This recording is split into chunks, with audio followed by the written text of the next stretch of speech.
Baba the Punch TV. So much say and then the first time I do her channel here. Subscribe my and like and share. We so Jawadrin share our comment section or for my ebusian for some minimum say a political trending story be up to for my say ebusian for a gentleman ha just say after baby be a can ebusian for my uncle near uncle video name right by the Munchimuna ever blame. There's a lot of mischief in the air. And over the last month or two, I've observed, this mischief.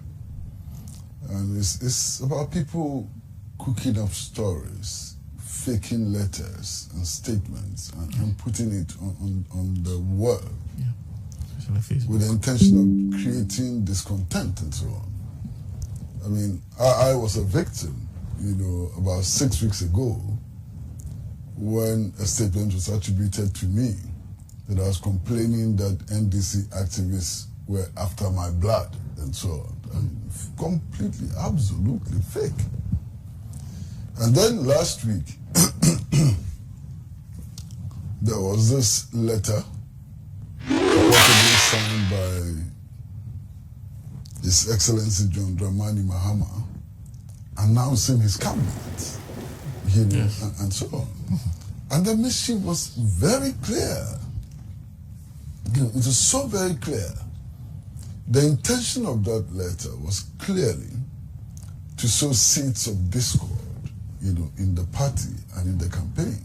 It was very clear, And then, of course, when the campaign team was announced, this whole thing about Haruna and Muntaka being left out, the mischievous intent was so very clear. A campaign team is formed on the basis, of some criteria and so on. And how Haruna and Muntaka popped up as having been left out is so very strange and so on. But yet it was put out there, and fortunately, its mischief was cured very quickly, and didn't seem to make any impact at all.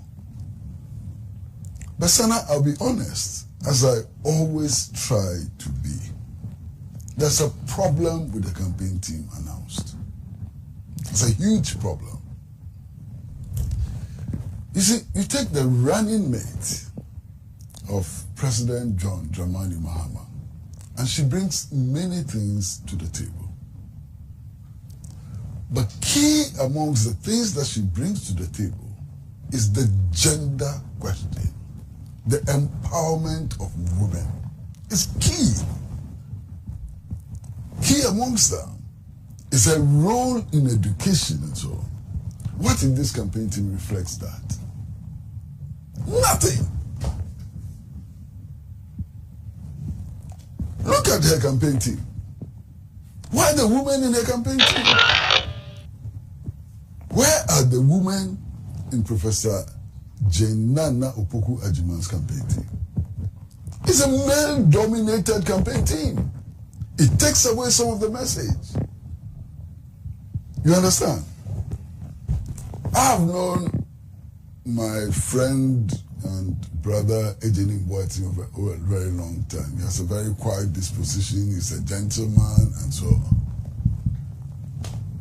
Is that all? So she has spokespersons, two. The male spokesperson and the deputy were all male. Doesn't make sense. Something is wrong. How are her strengths reflected in the campaign team that has been crafted for her? But that's their problem. Interbusan for Kwesi Pratt na Babontia be in some way in a go or case. Any year pass a year, Sabi John Dramani Mahama, Amfa, a year Professor Jinano Poku Ajimai, the Anka, Kwesi, a campaign Munyanano, a ma, a Musanina, my mema, Nanka Winyanka, or the Professor Jinana, and then incorporate the Ebishimbi, Nanka, the woman factor, I the Aye Jumo, not Ghana phones and pa. or the ban bed a bay juma a yen 10 away.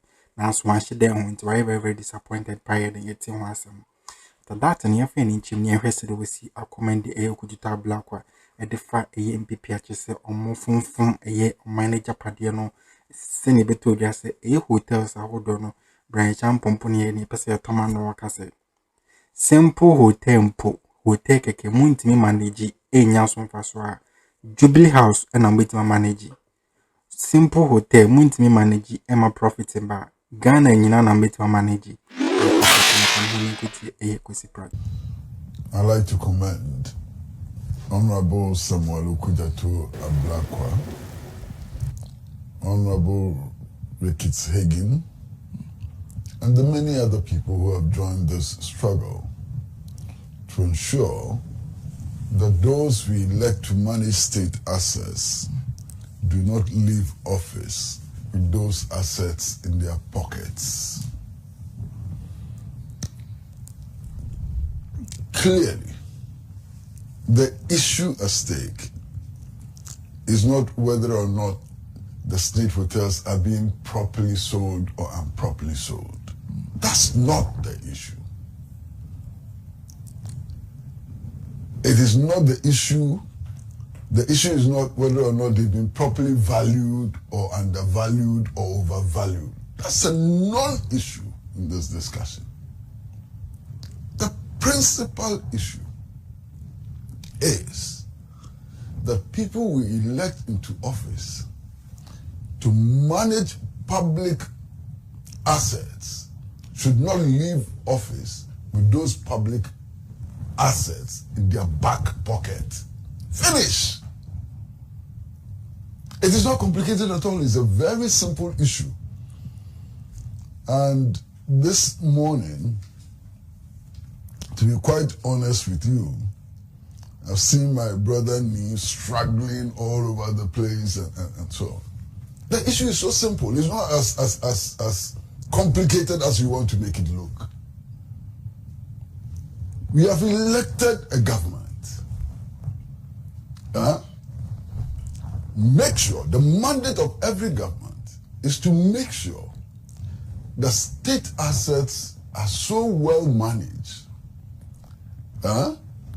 that they are able to provide resources or multiply resources for the satisfaction of the needs of our people, for the realization of the aspirations of our people. Finish.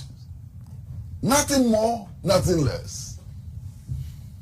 Okay? So, here are hotels owned by Snate. Under no circumstances should these hotels be transferred to public office holders. That's all. That's all. You understand? Now, the argument about whether this is being bought by Brian Achampong or by Rock City Hotel and so on is so pedestrian. We don't even have to go there at all. Yes, it is true that in law, the company is not its owner and so on. But who are the beneficiary owners of the companies? That's the bottom line. You understand?